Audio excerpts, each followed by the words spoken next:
Hi there, and welcome to Out There, a Cryptid podcast. I'm Josh, and today we're diving into a case where a pilot flying over the Congo jungle spotted something enormous, a giant snake unlike anything anyone had ever seen. This is the giant Congo snake of 1959. Let's dive in.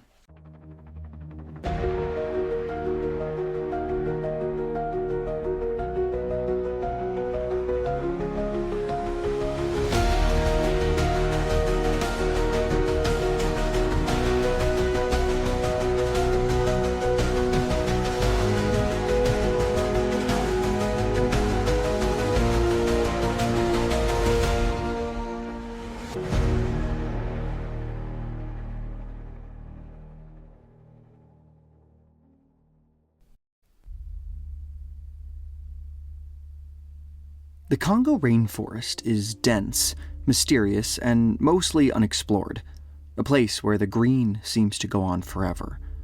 Rivers snake through the jungle, and swamps hide beneath the canopy. Visibility is limited, even from the air.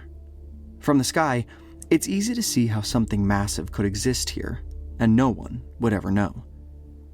The story starts with a helicopter flying low over the Congo jungle. Below it was nothing but endless green, thick forest stretching for miles in every direction, the kind of place where you feel like anything could be hiding. At first, nothing seemed out of place, just trees and shadows and silence. The pilot of the helicopter, Remy Van Lida, wasn't just any pilot. He was experienced and confident in the air. He spent years flying in challenging conditions. He had a reputation for precision and being calm under pressure, which made him the kind of person whose observations carry a good amount of weight. So, by 1959, he had already flown extensively over Central Africa, navigating dense jungle canopies, winding rivers, and swampy terrain that few pilots dared to attempt. On the morning of the sighting in August of 1959, Van Lida took off in his light observation helicopter, flying low over the dense rainforest to capture photographs and survey the terrain. It was a clear day, and the visibility was ideal. As he flew low over the jungle, Van Lida was focused on the terrain, scanning for anything out of the ordinary. He followed the winding river, and then he circled back to check an area that caught his attention. He noticed shapes moving in the water that didn't make sense. Objects that were too large or too straight to be logs or fallen trees. He just slowed the helicopter slightly, keeping the machine steady. And that is when he saw it clearly. It was the shape of something enormous and distinctly serpent-like, and it rose slightly, like it was aware of him. It was a massive snake, easily estimated to be around 50 feet long, with a thick, muscular body that glistened in the light. Part of its body lifted from the forest floor, rising several feet into the air, and for a moment, the snake's head moved subtly, tracking him as he hovered above. At that moment, Van Lida realized he might be witnessing a living creature the world never knew about. He stayed long enough to take photos, capturing the incredible scale of the animal, before continuing on his survey route. But the image, and the memory of the snake rising toward him, would stay with him for the rest of his life. Van Lida's sighting was made even more remarkable by that photograph he captured. When you look at it, it is almost haunting. The snake's body stretches across the water and the riverbank, and it's clearly massive, with a girth that suggests it could crush almost anything in its path. When the image first circulated, people were stunned. Some thought it was a trick of perspective, a normal snake that just looked much bigger. Others swore it looked nothing like they had ever seen before. Cryptid enthusiasts were immediately drawn to it, pointing to the sheer size and unusual posture as evidence that something extraordinary had been captured. Even skeptics admitted that it was compelling. The kind of photograph that makes you stop and wonder. The immediate impact was clear. An enormous creature, real or not, was in Africa. But the story of the giant Congo snake didn't make headlines right away. It slowly began to capture attention over the years. The first major media coverage came in 1980 when Remy Van Leda appeared on the British television series Arthur C. Clarke's Mysterious World in an episode called Dragons, Dinosaurs, and Giant Snakes. In the interview, Van Leda gave some really striking details about what he saw. He estimated the snake was around 50 feet in length, which immediately pushes it far beyond the size of any snake known to be living in Africa today. He described its body as dark green and brown, with a white underside. Correlation that would have helped it blend almost perfectly into the mix of jungle vegetation, muddy riverbanks, and shifting shadows below. What really stands out, though, is the way he described the head. He said it looked to be about the size of a horse's head, which is just an insane image to picture. He also described it as having a large jaw and distinctly triangular in shape. Details that made it feel less like a trick of light and more like a real, physical animal he was able to observe clearly from above. Those specific details are part of why this account has stayed so compelling. It wasn't just, I saw something big. He was describing shape, color, scale, and anatomy in a way that sounds like someone who genuinely got a good look at what was below him. The broadcast became a key reference point for anyone interested in the sighting and photograph. After the television episode, the photograph and Van Leda's account continued to circulate. They were mentioned in books, magazines focused on unusual phenomena, and later on websites dedicated to unexplained mysteries. Over time, online forums and communities interested in cryptids and giant animals picked up the story, and it became a staple in discussions about creatures that might exist just beyond human reach. And in recent years, the story has resurfaced again thanks to social media and video platforms. Clips from the Arthur C. Clarke episode and retellings of the encounter have appeared on YouTube and podcasts, attracting millions of views and renewing interest in that photo. Since Van Leda's sighting, people have tried to track down giant snakes in the Congo, both in organized expeditions and smaller, informal searches. Some were led by scientists or cryptid enthusiasts, following local reports, while others were explorers or even villagers curious about what might be hiding in the rivers and swamps. Most of these trips didn't find much. Sometimes snake prints, broken branches, or the occasional large snake, but nothing close to what Van Leda saw.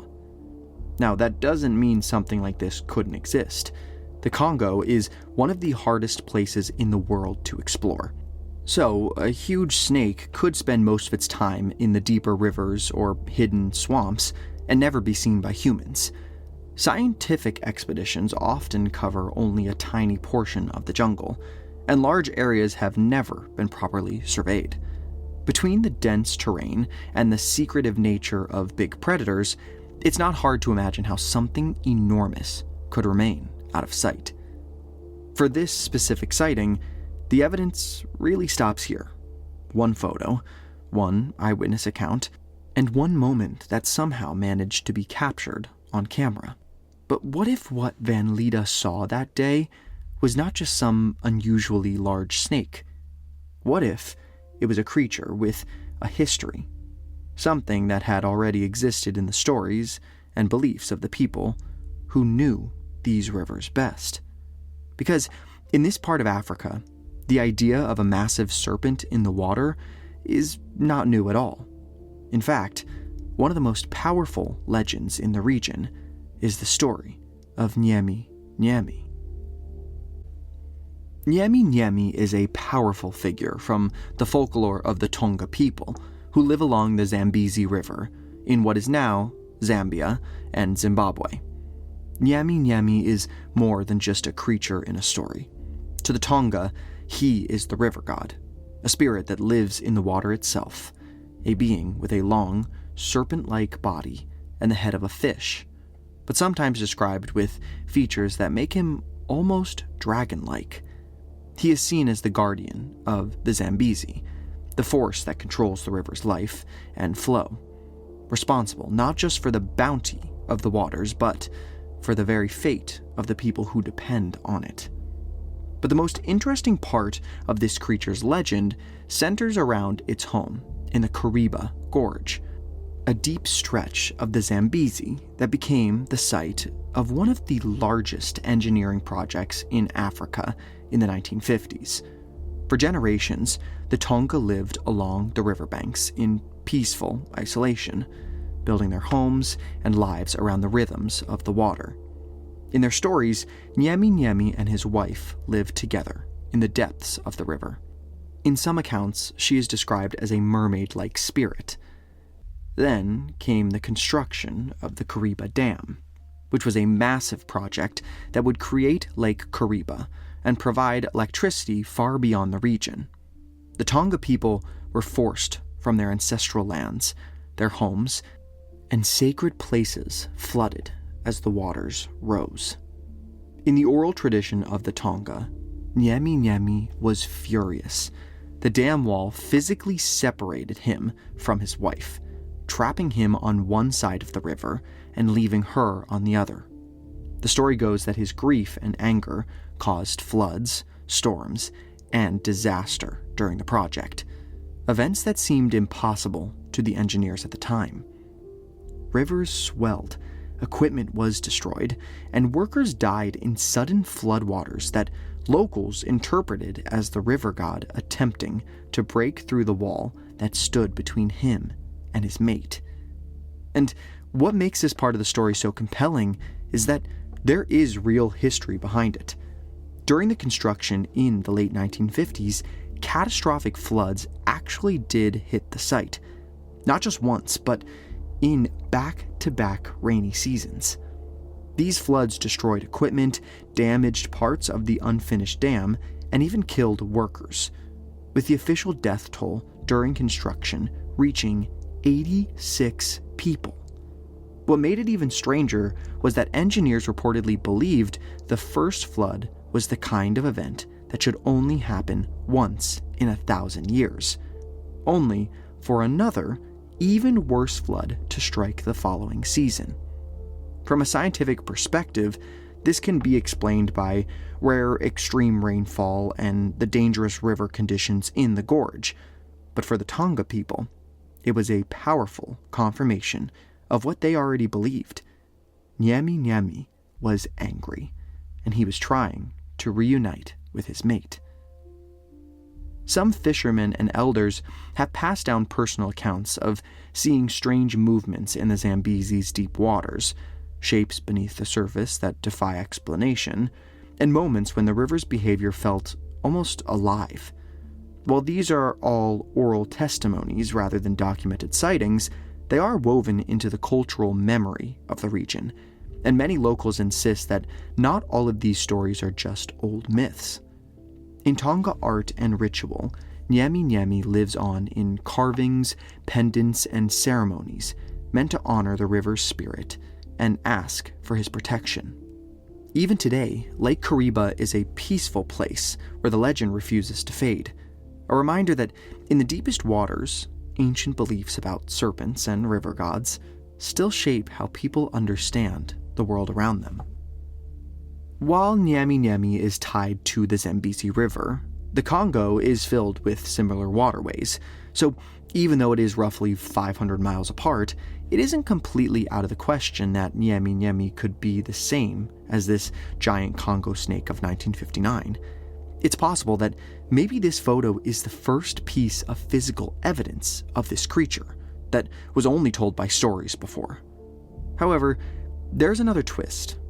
This isn't the only giant snake creature claimed to be living in the area, because even long before Van Lieda's sighting, Central Africa had other large serpent-like creatures slithering around. local communities told stories of enormous river creatures that lived deep in the waterways and swamps, rarely seen but always feared. These weren't just ordinary snakes. They were powerful, mysterious beings, tied to the rivers and then the life around them. Creatures that commanded respect and caution. In the Congo basin, there are tales of Mokele Membe, described as a large reptilian creature that moves beneath the water and rarely shows itself. Villagers talk about footprints too big for any known animal and strange disturbances in the river that vanish as quickly as they appear. Of course, some of you will remember that we covered Mokele in our Living Dinosaur episode. So, although it was sometimes described as serpent-like, it is more believed to resemble a dinosaur called a Brachiosaurus. Another creature, called Ngoma Monene, is said to inhabit swampy areas of the Congo, a long, silent serpent that can appear in the water before disappearing into dense foliage.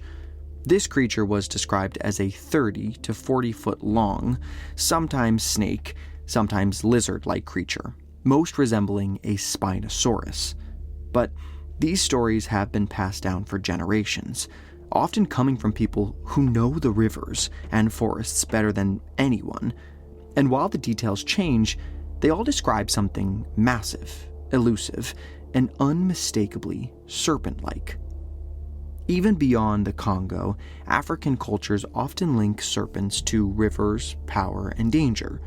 The Congo people tell of Bunzi, a water spirit in the form of a multicolored serpent tied to rain and fertility, while South African legends speak of Grootslang, a giant serpent that dwells in deep caves and rivers, feared for its size and strength. Across these cultures, rivers and swamps are home to creatures that seem almost supernatural, beings that could easily hide from human eyes. These myths show that the idea of an enormous, hidden serpent is woven into the folklore of the continent, suggesting that the Congo's waterways have long inspired both awe and fear. So, the question becomes, what exactly did that pilot see in 1959? Was it simply a trick of perspective, a familiar snake that looked far larger than it was, or could it have been something far stranger?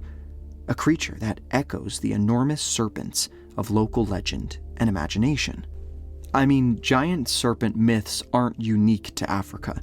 Cultures all over the world have stories of enormous snakes, often connected to water, power, and danger. From the world-encircling Jormungandr of Norse mythology, and the Naga of South and Southeast Asia, and even the feathered serpent Quetzalcoatl in Mesoamerica, to the rainbow serpent of Aboriginal Australia. These creatures are tied to rivers, oceans, and the life that depends on them. In almost every culture, they represent forces that are larger than humans, mysterious, and sometimes even deadly. Seeing a massive snake in the Congo may have been a singular event, but it is a part of a much larger human fascination with enormous serpents that has existed for centuries. And that brings us to a question I find myself asking about a lot of cryptid creatures, with versions all over the world. How is it possible that people from completely different cultures, living in different times, with no way of communicating with each other, describe something so similar? It makes you wonder if these stories are just coincidence, or if there is something deeper, something real, that keeps appearing in the same way across the globe. Of course, like I've said before, I'm not sure we'll get an answer to that question, seeing as it relates to pretty much every single cryptid case around the globe, but it does point us in the direction of explanations for this sighting and this creature. So, what exactly was that snake photographed? Was it a real, living creature that we just haven't documented yet? Could it have been a modern snake simply appearing far larger than usual from the perspective of a helicopter? Or is it possible that what Van Leda saw was a relic of the past, a prehistoric type snake that somehow survived in the remote depths of the Congo jungle. Each possibility has its own weight, and thinking through them helps us understand just how extraordinary this sighting might have been. When we look at the biggest snake alive today, a few stand out. In Africa, the largest is the Central African rock python. These snakes can get up to around 20 feet long, though most are closer to 12 to 16, and they can weigh over 200 pounds. They live near rivers, lakes, and wetlands, and they're powerful enough to take down an antelope, or even crocodiles. They're impressive, but still somehow far smaller than the 50-foot snake Van Lida reported. Around the world, the longest snakes are the reticulated pythons in Southeast Asia. They've been measured at over 30 feet, with some rare individuals getting closer to 33 or 34 feet. They have thinner bodies than African pythons, but they're incredibly strong and can handle large prey. They live near rivers and forests in places like Indonesia, the Philippines, and Malaysia. Then there's the green anaconda in South America, which is the heaviest snake alive today. Most adults are 15 to 25 feet in length, but the largest ones are estimated at around 29 feet and can weigh more than 500 pounds.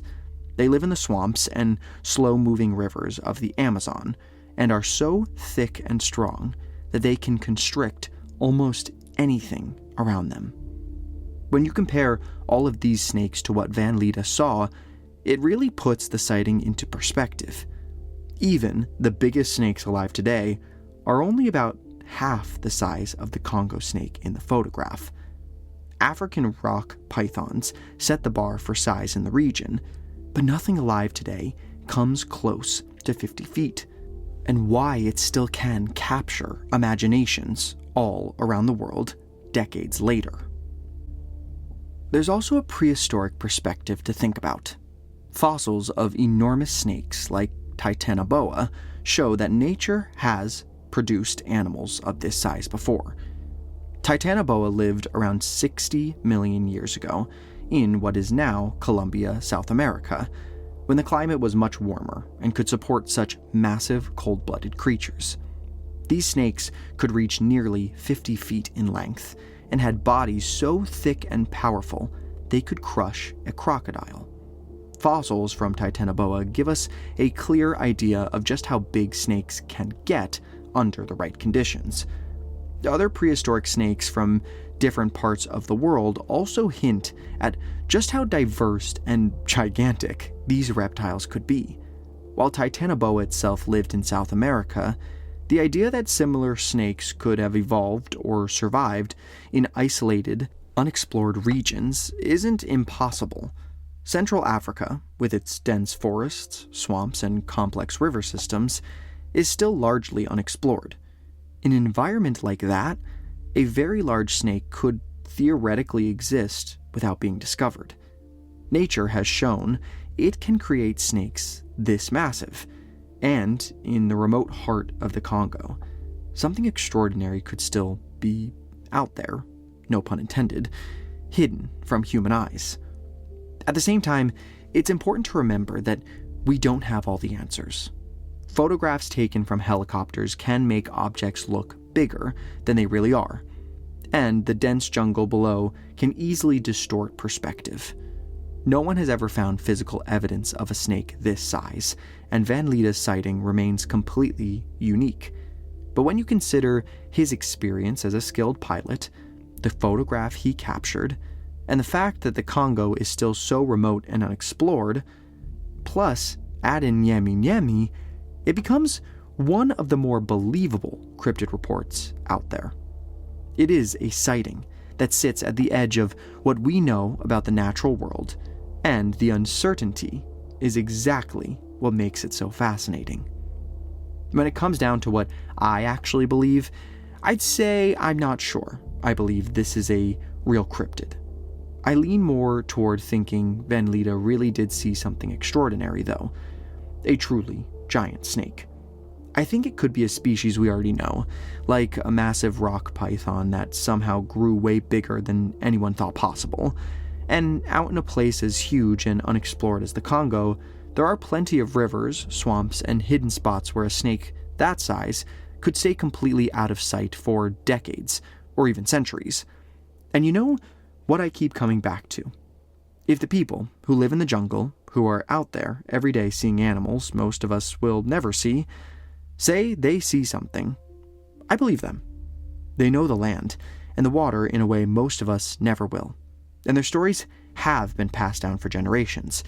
Combine that with a skilled pilot's sighting, a photograph that shows something massive, and the fact that the Congo is still so wild and remote, it's hard to not think that maybe, just maybe, there really is something extraordinary out there. But I think that could be a natural snake, not a cryptid. I also think part of why this story grabs us is because they tap into something human.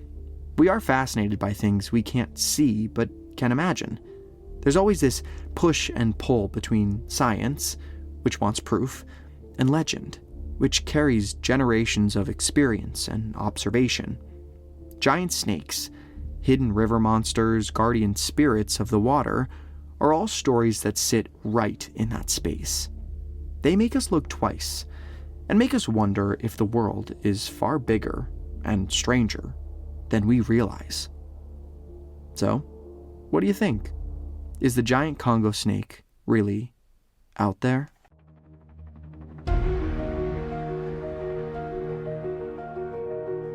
Be sure to follow us on Instagram at OutThereCryptids for episode posts, updates, and more. Join our community on Discord where we dive even deeper into the mysteries we explore here on the podcast.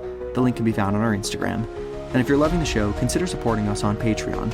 As a patron, you'll get exclusive perks like bonus episodes, early access, and even surprises. See you next week.